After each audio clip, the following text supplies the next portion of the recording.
अल्लाहुम्मा सल्लि अला सय्यिदिना व मौलाना मुहम्मदिन व आलिहि व इतरतिहि बिअदद कुल्लि मालूमिन लक। सुब्हान रब्बिका रब्बिल इज्जति अम्मा यसिफून व सलामुन अलल मुरसलीन वल्हम्दुलिल्लाहि रब्बिल आलमीन। मरकज़ तसव्वुफ़ आस्ताना अक़दस सरकार ख्वाजा कुतुबुद्दीन बाइख्तियार काकी से तसव्वुफ़ का खादिम सूफ़ी ग़ियासुद्दीन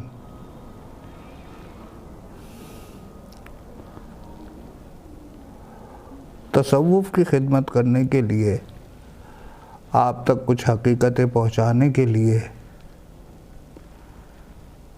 दुनिया भर के इल्ज़ाम अपने सर पे लेने के लिए, जूते खाने के लिए एक बार फिर से आपकी खिदमत में हाजिर है। कबूल फरमाइए।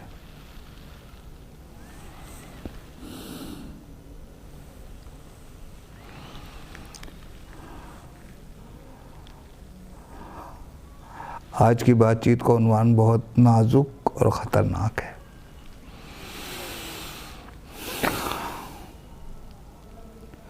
आज के बाद लोगों की नज़र में, मुसलमानों की नज़र में तो ये तसव्वुफ़ का खादिम मुसलमान नहीं रहेगा, काफिर हो जाएगा। और हिंदुओं की नज़र में ये हिंदू रहेगा नहीं, हिंदू बनेगा नहीं। वो कहेंगे ये मुसलमान है, मुसलमान कहेंगे ये काफिर है। तो अपनी तो लग गई है, अपनी तो बड़ी तगड़ी लगने वाली है और खुश हैं हम। लेकिन दिल में एक बड़ी तसल्ली है, उम्र के इस मकाम पर अगर लोगों तक कुछ अच्छा पैगाम नहीं पहुंचाया तो क्या पहुंचाया। तसव्वुफ़ के फ़लसफ़े में जिस टर्म्स को, जिस हालत को वहदतुल वजूद कहा जाता है,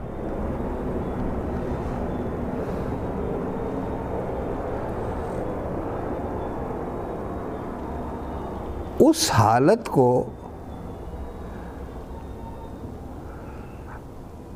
एक धर्म ने अपने शास्त्र में बयान किया। सब ने किया है यार, सब ने किया है। खैर, बहरहाल हम पहले बातचीत का उन्वान तय कर लेते हैं। आज की बातचीत का उन्वान है श्रीमद् भगवत गीता और तसव्वुफ़।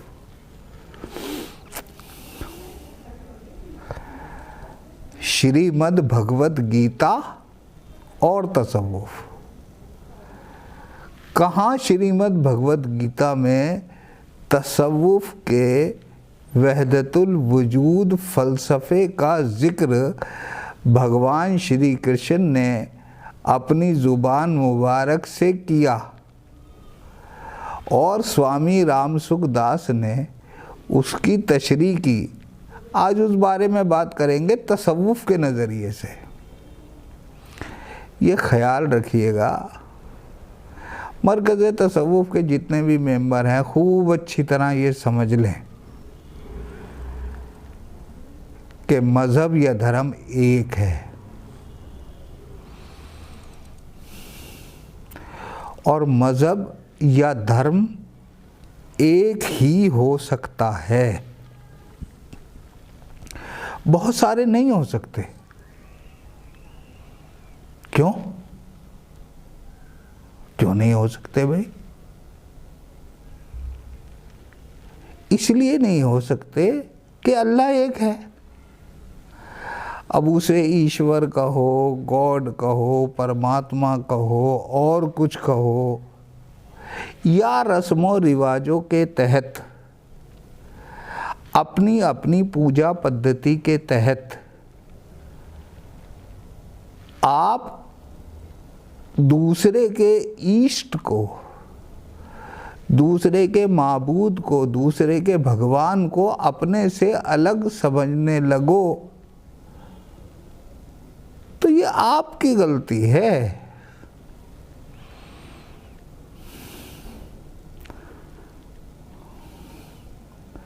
जाहिर सी बात है जब धम्मो सनंतनो नाजिल हुआ, पेश हुआ, तो गीता उस वक्त मौजूद थी। जिस टाइम बाइबल अवतरित हुई, कुरान उस वक्त मौजूद नहीं था, आमतौर पर तो मौजूद नहीं था। जिस तरीके से हम को इस टाइम मिल जाता है, वैसे तो वो कुरान ना होकर अल्लाह की किताब है, कुरान तो उसके ख़ास हिस्से को कहा जाता है। बहरहाल श्रीमद् भगवद गीता अध्याय 15 श्लोक 1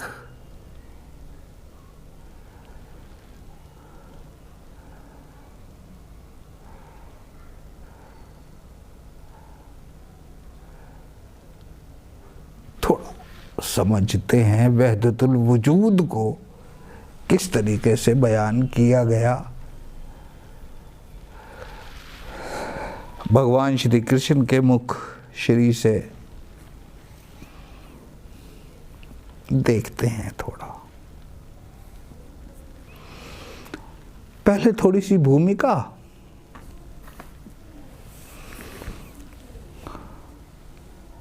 मेरी संस्कृत कमज़ोर है, ये ख्याल रखिएगा।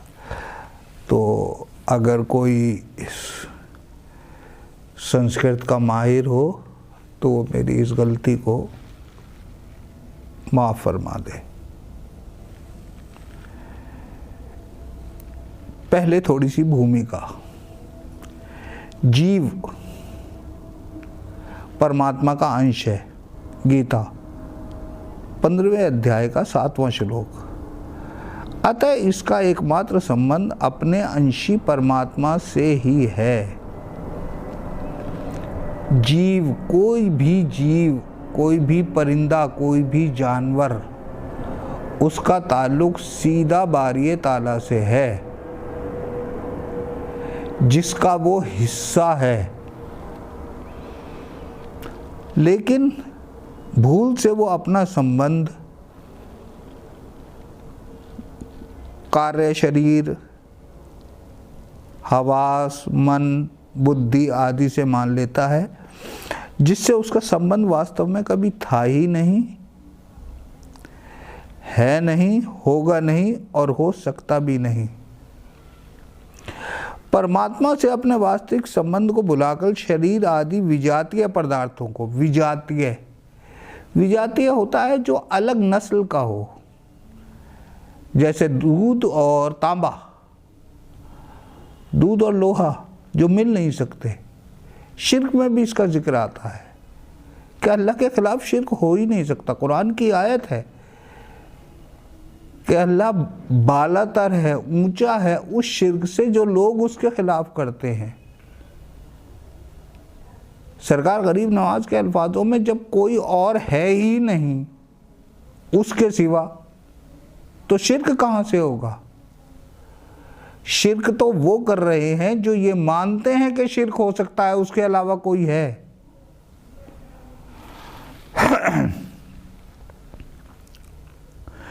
विजातीय पदार्थों को मैं, मेरा और मेरे लिए मानना ही व्यभिचार दोष है। ये व्यभिचार दोष ही अनन्य भक्ति योगों में बाधक है। इस बाधा को दूर करने के लिए 15वें अध्याय के पहले 5 श्लोकों के प्रकरण में भगवान संसार वृक्ष का वर्णन करके उसका छेदन करने की आज्ञा देते हैं। अब होता है मामला नाजुक शुरू। संसार, संसार, संसार। पूरे भारतवर्ष में कोई भी हिंदी की डिक्शनरी अगर देखेंगे तो उसमें संसार का मकसद होगा दुनिया।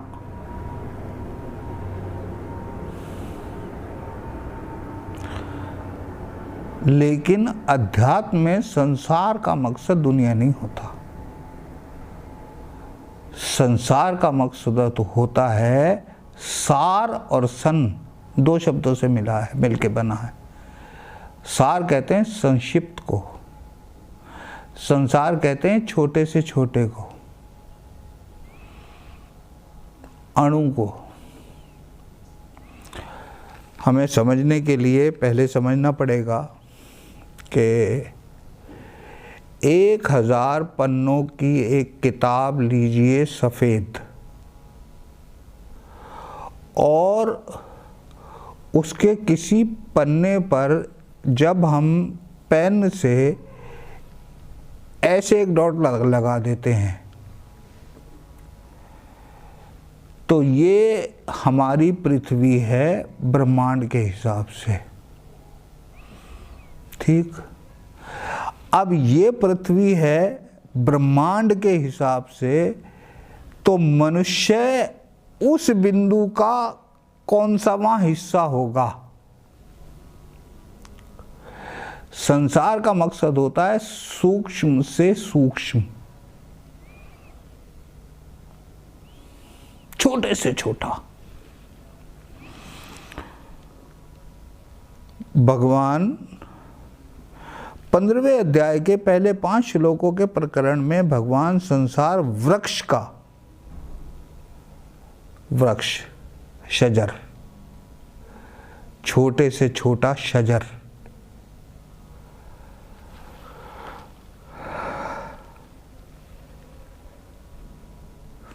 वहां सीख लो यार, कुछ मजा आएगा तुम्हारी कसम। छोटे से छोटे वृक्ष का वर्णन करके उसका छेदन करने की आज्ञा देते हैं, उसको छेदने की, उसको समझने की, उसको पूरी तरीके से जान लेने की। एक बात जुबान पर आ रही है लेकिन रोके हुए हूँ, आपकी खिदमत में पेश करूँगा कि ये संसार,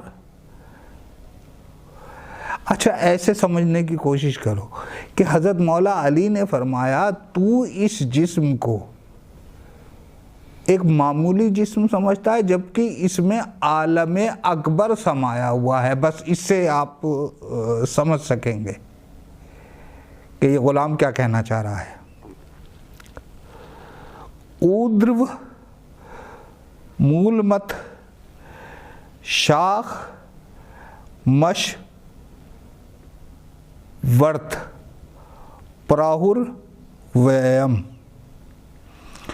छंदासी यस्य पर्णानि यस्त वेद से वेदवित।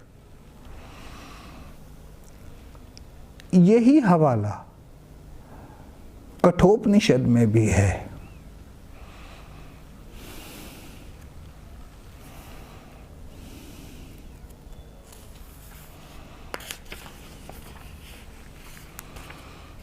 अब हम इसका श्लोक का एक एक शब्द का अर्थ समझते हैं। मूल कहते हैं जड़ को, उग्र मूलम ऊपर की ओर जड़ वाले। कुछ पकड़ पा रहे हैं?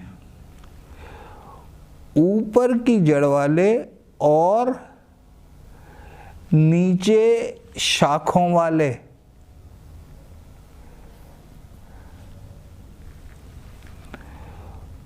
ऊपर जड़ वाले, जड़ हमेशा गोल होती है। ऊपर उग्र मूलम ऊपर की ओर जड़ वाले, अधशाखम नीचे की शाखा वाले, अश्वत्थम अश्वत्थम। एक तो अश्वत्थम के मायने होते हैं पीपल का वृक्ष, और एक दूसरे मायने होते हैं अश्वत्थम के जो टिकाऊ ना हो, जो हमेशा टिकने वाला ना हो।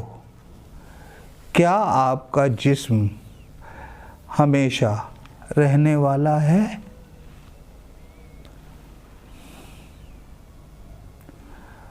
प्रवाह रूपम अव्यम, बहता हुआ।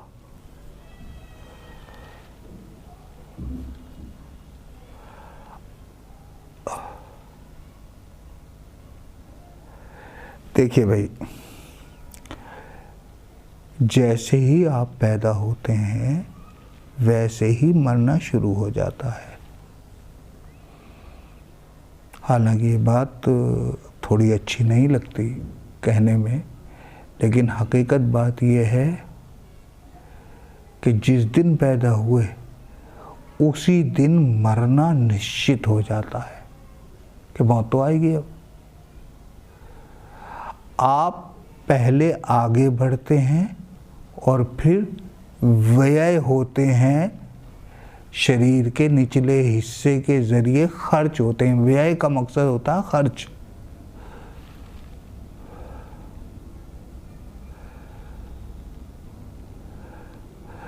ग्राहु छंदासी।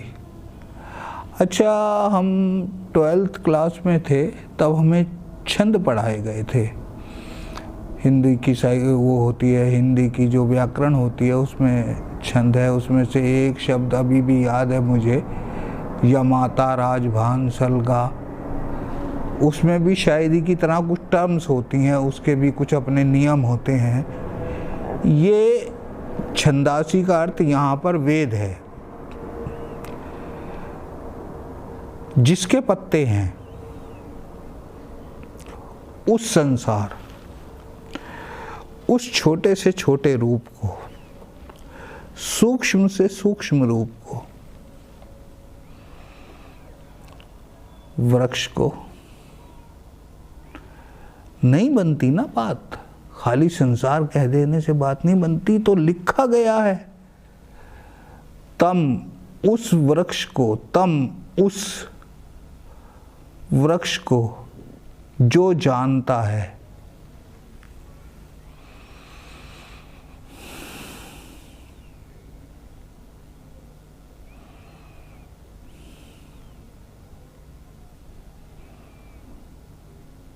वो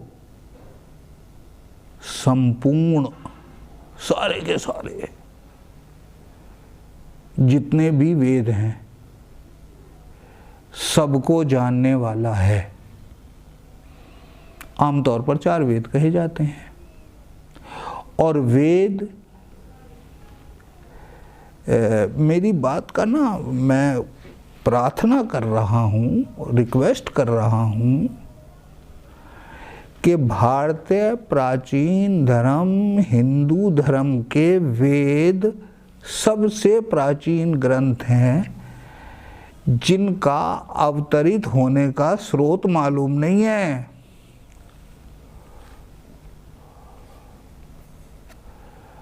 इसका मकसद सीधा सीधा सा ये हुआ, मन अरफा नफ्सहु फ़क़द अरफा रब्बहु। जिसने जाना अपने नफ्स को,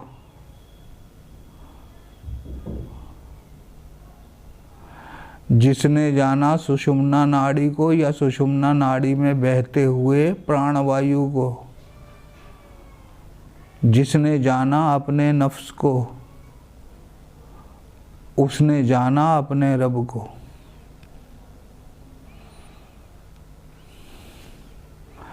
फिर उसे कुछ जानने की ज़रूरत नहीं है। तो इसका मकसद ये हुआ कि उस वृक्ष को शॉर्टकट, दुनिया भर का ज्ञान इकट्ठा करने की ज़रूरत नहीं है। ये किताबें, वो किताबें, फलाना है ठिकाना, ये वो सब। बस उस वृक्ष को जान जाओ जिस वृक्ष की जड़ ऊपर है, शाखाएं नीचे हैं। जो उस वृक्ष के बारे में जान जाता है वो सारे वेदों को जान जाता है। इससे वहदतुल वजूद की, तसव्वुफ की, वहदतुल वजूद की थ्योरी साबित होती है और वो वृक्ष मनुष्य स्वयं है। यानी जो मनुष्य स्वयं के बारे में जान जाता है, कहा जाता है he who knows himself knows his Lord.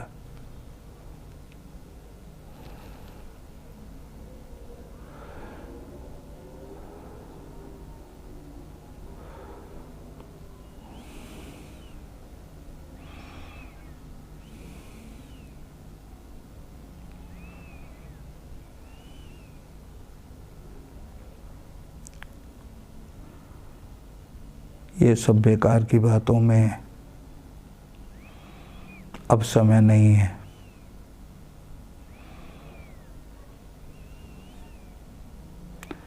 अब समय नहीं है। धर्मों के ऊपरी आवरण के कारण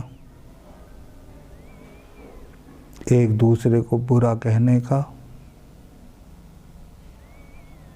अब समय नहीं है। अब समय है धर्म की भीतर घुसकर उसके मूल को जानकर ये जान लेना कि धर्म एक ही है, एक ही हो सकता है और एक ही रहेगा। बाकी किसी भी कारणवश अपने अपने लालच के लिए कोई भी धर्माधिकारी, कोई भी नेता,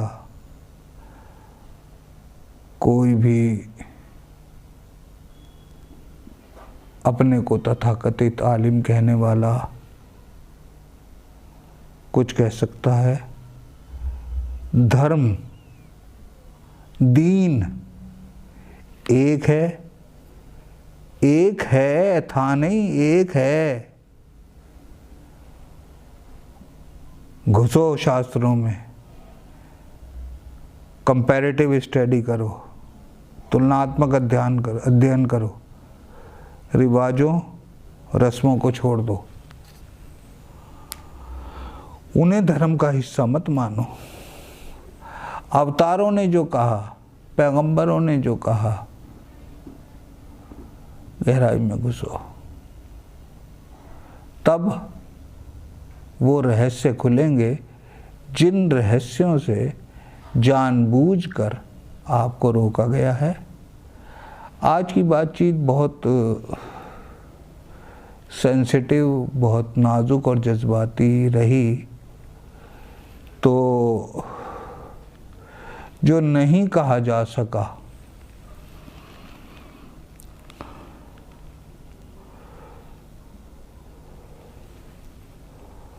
वो समझकर बस एक चीज काफी है, मोहब्बत। बाकी सब काम वो करा लेती है। अगर आप प्रेम हैं, अगर आप प्रेम में हैं, तो आप धर्म में हैं, वरना धर्म में नहीं है। प्रेम भी वास्तविक प्रेम, फिल्मों वाला प्रेम नहीं, वास्तविक प्रेम। तो आज की बहुत नाजुक बात रही। हमने श्रीमद् भगवत गीता के 15वें अध्याय का पहले श्लोक की ट्रांसलेशन समझी और फिर उसका तुलनात्मक अध्ययन वहदतुल वजूद के फ़लसफ़े मन अरफ़ा नफ्सहू फ़क़द अरफ़ा रब्बहू से की। कोशिश कीजिए जानने की, जान लेने की, मानने की नहीं। और मैं गुजारिश कर रहा हूँ कि अगर कोई शब्द ऊक चूक भी हुआ हो बोलने में, तो उसके गलत मायने ना लिए जाएं, ये मेरी गुजारिश है। इसके साथ आपसे इजाज़त चाहता है ये गुलाम, ये तसव्वुफ़ का खादिम, और बारगाह रब्बुल इज़्ज़त में ये दुआ करता है कि अगर कुछ लोग भी समझ लें तो इस गुलाम का मकसद पूरा होगा। बहुत बहुत शुक्रिया, बहुत बहुत शुक्रिया।